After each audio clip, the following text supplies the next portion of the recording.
Hello, welcome to Tech Tutor Hub. आज हम जो है रेस्टोरेंट मैनेजमेंट सिस्टम देखेंगे कि जो मैंने लर्निंग पर्पस के लिए बनाया है।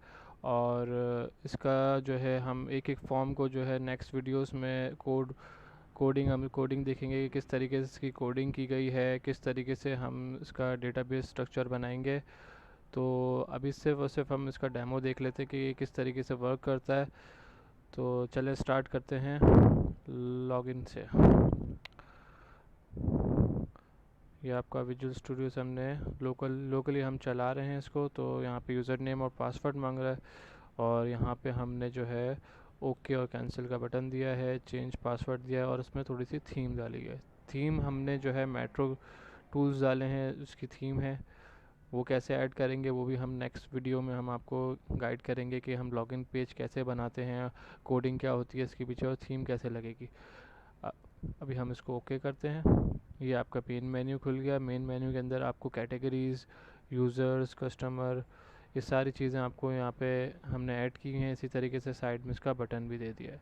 आपको जिस तरीके से ऐड करना हो आप कर सकते हैं, लेकिन अभी जो है सिर्फ हमने डेमो पर्पज़ के लिए इसको दिखाया है।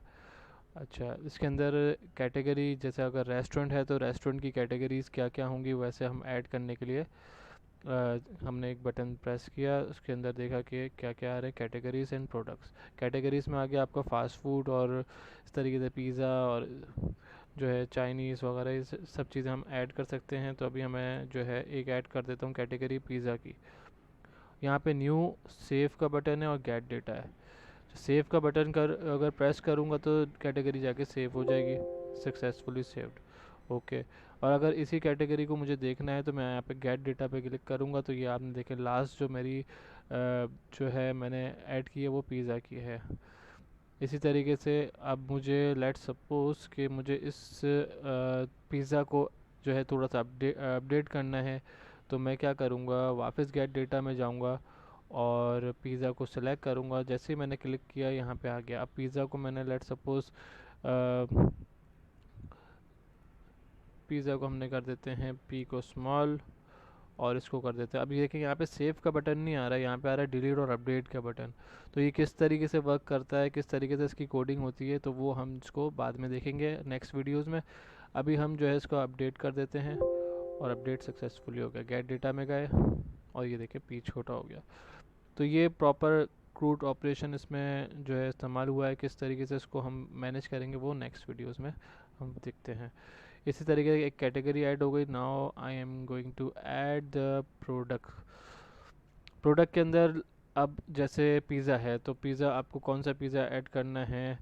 जैसे प्रोडक्ट नेम आपने देखा बारबेक्यू पिज़्ज़ा, और कैटेगरी यहाँ पे सारी जो आपने ऐड की हैं वो आ रही होंगी। जैसे पिज़्ज़ा आ गई, और प्राइस आपने रख दी कि लेट्स सपोज के ये पिज़्ज़ा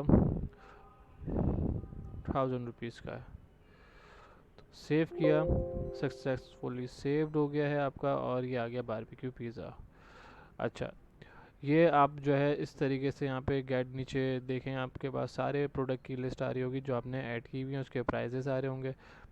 लेट्स सपोज कि हमें इसको अपडेट करना है, तो हम यहाँ पे क्लिक करेंगे। जिस तरीके से देखें, अब यहाँ पे बारबेक्यू पिज़्ज़ा आ रहा है। मैं यहाँ पे इसको, अगर मुझे प्राइस इसकी अपडेट करनी है तो मैं वापस जाके और अपडेट पे क्लिक करूँगा। सेव देखें, जब मैं यहाँ पे क्लिक कर रहा हूँ तो सेव का बटन जो है डिसेबल है। तो अपडेट के बटन पर हम जैसे क्लिक करेंगे, ये आप देखें सेव हो चुका है बारबेक्यू पिज़्ज़ा 1200। इसी तरीके से ये प्रोडक्ट के पूरा क्रूड ऑपरेशन है। डिलीट करना चाहें डिलीट कर सकते हैं, सर्चिंग पे जाएं सर्चिंग कर सकते हैं। प्रोडक्ट की पूरी ये डिटेल, इसका भी हम जो है कोड देखेंगे किस तरीके से इसको कोड किया गया है। और अभी हम आगे बढ़ते हैं। इस हमारे पास है आगे यूज़र रजिस्ट्रेशन का फॉर्म। रजिस्ट्रेशन का फॉर्म भी बहुत इंपॉर्टेंट होता है कि हर जो है सॉफ्टवेयर में इसकी ज़रूरत होती है कि यूज़र किस तरीके से ऐड हो रहे हैं, एम्प्लॉयज़ ऐड हो रहे हैं। तो हम उसके लिए हमने एक फॉर्म बनाया है रजिस्ट्रेशन का। यहाँ पे यूज़र नेम, अच्छा इसमें हम देखें, अगर यूज़र नेम में यहाँ पे लिखता हूँ यूसुफ, तो ये यहाँ पे क्या करता है, ये वापस से जो ऐड हुए हुए हैं उसको जो है वापस ले आएगा सारी एंट्री अपडेट का जो है अपडेट के लिए। तो अगर हमें अपडेट नहीं करना तो यूज़र नेम नॉट अवेलेबल, क्योंकि ये जो है आपको बता रहा है कि ऑलरेडी एग्जिस्ट है। न्यू पे गए, लेट सपोज हमने एक ऐड किया यूज़र, सिर्फ नाम लिखा और यहाँ पे क्लिक कर दिया तो ये बोला यूज़र नेम अवेलेबल, आप इसको आप ऐड कर सकते हो। हम इसको एडमिन बनाना चाह रहे हैं, पासवर्ड हम दे दें लेट सपोज ए, और नेम हम दे दें फहद, कॉन्टैक्ट नंबर आप जो भी देना चाहो दे दो, और ईमेल एड्रेस आप देना चाहो तो दे दो।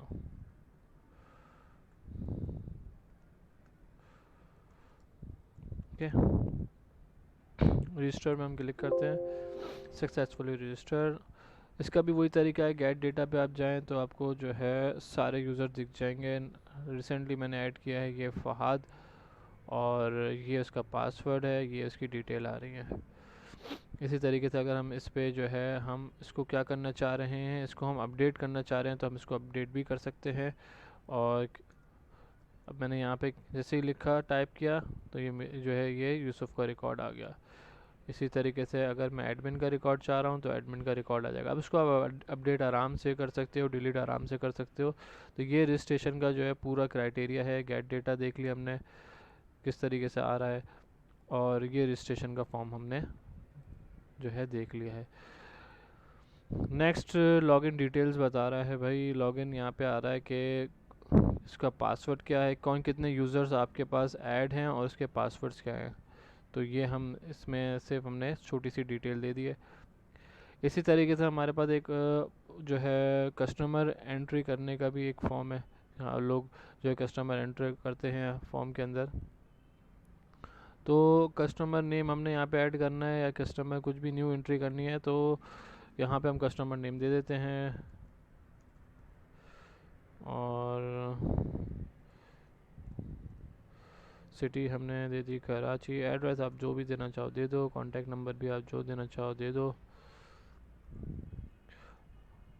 ऑल्टरनेट छोड़ दें, ज़रूरत नहीं है देने की, और ईमेल एड्रेस आप दे देते हैं,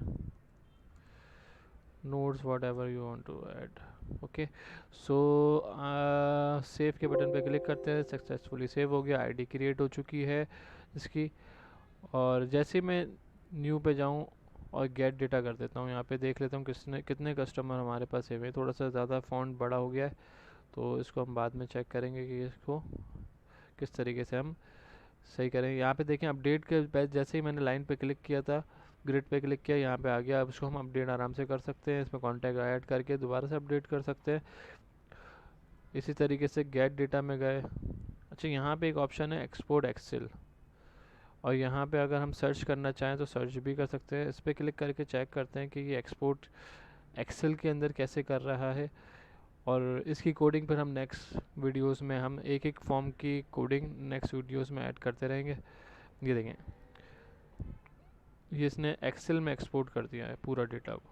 अब किसी को नीड होती है एक्सेल में ऐड करने की तो हम इस तरीके से एक्सपोर्ट भी कर सकते हैं। तो ये फॉर्म था आपका कस्टमर रिकॉर्ड्स, और कस्टमर ऐड करने के लिए किस तरीके से कस्टमर ऐड होंगे, न्यू, सेव, सब बटन हमने इसमें दिए हुए हैं। अब ये बाद में हम इसको देखेंगे। कस्टमर के बाद आता है हमारे पास बिलिंग। बिलिंग एक है कि हमारे पास किस तरीके से सेल इनवाइसेस बनेंगी, किस तरीके से ऑर्डर प्लेस होगा, ये सारी चीज़ें इसके अंदर हैं। ऑर्डर नंबर देखें यहाँ पे जो है ऑटो जनरेटेड खुद ही आता रहेगा जैसे हम क्रिएट करते रहेंगे। ऑर्डर डेट आपकी आज की अभी आ रही होगी, और यहाँ पे प्रोडक्ट नेम अगर हम जल्दी से लिख लें कि हमें लेट सपोज पिज़्ज़ा चाहिए, और पिज़्ज़ा कौन सा था हमारे पास, थिंक के अगर हम इसमें देखें तो बारबेक्यू पिज़्ज़ा यहाँ पे जैसे हमने ऐड किया था 1200, तो यहाँ पे 1200 आ रहा है। लेट सपोज 4 पिज़्ज़ा मुझे ऐड करने तो 4800 इसका होता है, ऐड टू कार्ट कर दिया। अच्छा, इसके अंदर देखें यहाँ पे सब टोटल आ रहा है, रिमार्क्स आपको कुछ भी देने तो आप दे सकते हैं, और ये टैक्स डिस्काउंट कितना परसेंट है सब करने के बाद अब आपने यहाँ पे टोटल पेमेंट देखनी है। टोटल पेमेंट आपके पास आ रही है 4792। यहाँ पे बता रहा है पेमेंट ड्यू कोई नहीं है, ज़ीरो। अगर पूरी पेमेंट हो जाती है तो वो पूरी पेमेंट यहाँ पे हो जाएगी और ज़ीरो यहाँ पे आ जाएगा। अगर यहाँ पे लेट सपोज किसी के पास पैसे जो है 4000 रुपीज़ हैं, तो जितनी पेमेंट ड्यू हो जाएगी अगर वो तो यहाँ पे ड्यू में आ जाएगी, और हम उसको सेव भी कर सकते हैं। अभी हम इसको सेव करके देखते हैं। सक्सेसफुली प्लेस ऑर्डर हो गया है। अच्छा, इसकी प्रिंट वॉइस अगर आप सेव के बटन पे करना चाहो कर सकते हो, मैंने प्रिंट अलग से रखा है क्योंकि मुझे इसकी नीड नहीं थी अभी। प्रिंट पे क्लिक किया हमने, देखते हैं इनवाइस कैसे जनरेट हुई है। देखें इस तरीके से इनवाइस जनरेट हो गई है। ये पूरा जो इनवाइस जनरेट हुई है ये क्रिस्टल रिपोर्ट हमने इस्तेमाल किया इसके पीछे, और इसको फिर हम देखेंगे किस तरीके से हम इसको डिज़ाइन करते हैं। ये देखें ऑर्डर नंबर यहाँ पे जनरेट हो चुका है। इसी तरीके से हमने यहाँ पे जैसे ही क्लिक करना है ऑर्डर नंबर पे, तो ये हमें एक फॉर्म पे ले जाएगा जिसके अंदर सारा डेटा आएगा। अच्छा, अभी डेटा नहीं आ रहा है, जैसे ही मैं गेट डेटा पे क्लिक करूँगा सारा डेटा आ जाएगा। और इस डेटा को अगर हमें चेक करना है या अपडेट करना है ऑर्डर को, तो हम यहाँ पे क्लिक करके अपडेट भी कर सकते हैं। ये ले जाएगा वापस और इसको हम अपडेट करना चाहें कर सकते हैं। अगर नहीं करना तो वापस हम अभी इस पर चले आते हैं, फिर गेट डेटा करते हैं। अच्छा, इसको हम एक्सपोर्ट एक्सेल के अंदर एक्सपोर्ट कर सकते हैं पूरा डेटा, कि मुझे let suppose in the end of the day हमें इसकी रिपोर्ट चाहिए, तो हम इसको एक्सेल पे जो एक्सपोर्ट कर सकते हैं। हम ये फीचर्स किसी भी सॉफ्टवेयर में डाल सकते हैं। इसकी कोडिंग कैसे होगी वो भी हम देख लेंगे बाद में, अभी फ़िलहाल इसको बंद कर देते हैं। जो पेमेंट ड्यू होगी वो यहाँ पे आएगी, इसके लिए हमने एक ऑप्शन रखा हुआ है। लेट सपोज देखें यहाँ पे 296 रुपीज़ जो है वो ड्यू है, तो इसकी भी हम रिपोर्ट एक्सेल के ऊपर एक्सपोर्ट कर सकते हैं। तो ये था सेल्स रिकॉर्ड। ये डेट वाइज अगर हमें देखना हो कि आज से लेकर पहले तक का जितना भी रिकॉर्ड है वो हमें लाना हो, तो ये अभी एक दिन का ला रहा है, फ्रॉम डेट और टू डेट। अच्छा, इसको हम इसको क्लोज कर देते हैं। ये इसके अंदर जो है अपना सेल्स का फिर इसने खोल दिया, इसको बंद कर देते हैं। चाहे रिपोर्ट के अंदर हमारे पास कस्टमर्स की ये सेल्स की रिपोर्ट है, तो इसी तरीके से हम सेल्स की रिपोर्ट चेक कर सकते हैं। और इसके अंदर हमारे पास एक बटन है व्यू रिपोर्ट का, इस पर हम क्लिक करते हैं। लेट्स सी कि ये हमारे पास पूरी रिपोर्ट तैयार हो गई सेल्स की। ये आज के दिन के जितने भी जो मैंने ड्रॉप डाउन वहाँ से सेलेक्ट किया था डेट टाइम पिकर से, वो डेट टाइम उसी डेट की सारी जो है सेल्स दिखा रहा है, कितने ग्रैंड टोटल कितना हुआ, पेमेंट कितनी हुई है और ड्यू कितनी है। 296 आपने देखा ड्यू है जो हमें वहाँ दिख रहा था ऑलरेडी। ओके, इसी तरीके से हम यहाँ पेमेंट ड्यू को भी हम व्यू रिपोर्ट कर सकते हैं। अच्छा, इसके अंदर हमारे पास सेल्स हो गया, कस्टमर की रिपोर्ट भी है। कस्टमर की रिपोर्ट में क्या होगा, कस्टमर डिटेल्स आ रही होगी। अभी हमारे पास 2 ही कस्टमर हैं जो हमने ऐड किए हुए हैं, ठीक है। और इसकी हमने क्रिस्टल रिपोर्ट पे रिपोर्ट तैयार कर दिया। तो यही चीज़ें सारी जो हैं यहाँ पे हमने ऐड की हुई हैं। यहाँ पे एक टूल्स का ऑप्शन है, टूल्स में ये किस तरीके से ऐड होते हैं। कैलकुलेटर पे क्लिक किया, कैलकुलेटर आपका खुल जाना चाहिए। और किस तरीके से note pad, word pad, MS word, task manager, ये सारी चीज़ें हम जो है किस तरीके से खोल रहे हैं, क्या कोडिंग होती है इसके पीछे, नेक्स्ट वीडियोस में हम इसको देखेंगे एक एक फॉर्म को कि किस तरीके से हम इसको तैयार कर सकते हैं। और इसके अंदर हमने जो है मेट्रो की टूल्स यूज़ किए हुए हैं, मेट्रो की UI, मेट्रो लाइब्रेरी इस्तेमाल की है, तो इस वजह से हमें ये एक तरीके का स्ट्रक्चर मिल जाता है खूबसूरत सा। और ये था पूरा जो है रेस्टोरेंट मैनेजमेंट सिस्टम जो सिर्फ लर्निंग पर्पज़ के लिए बनाया गया था। इसकी कोडिंग जो है मैं आपको शेयर करूँगा नेक्स्ट वीडियोस में, सो प्लीज़ नेक्स्ट वीडियोस को देखिएगा और उस पर सब्सक्राइब और लाइक ज़रूर करिएगा और बताइएगा अगर किस में कोई चीज़ की कमी हो। तो मिलते हैं नेक्स्ट वीडियोस में। अल्लाह हाफ़िज़।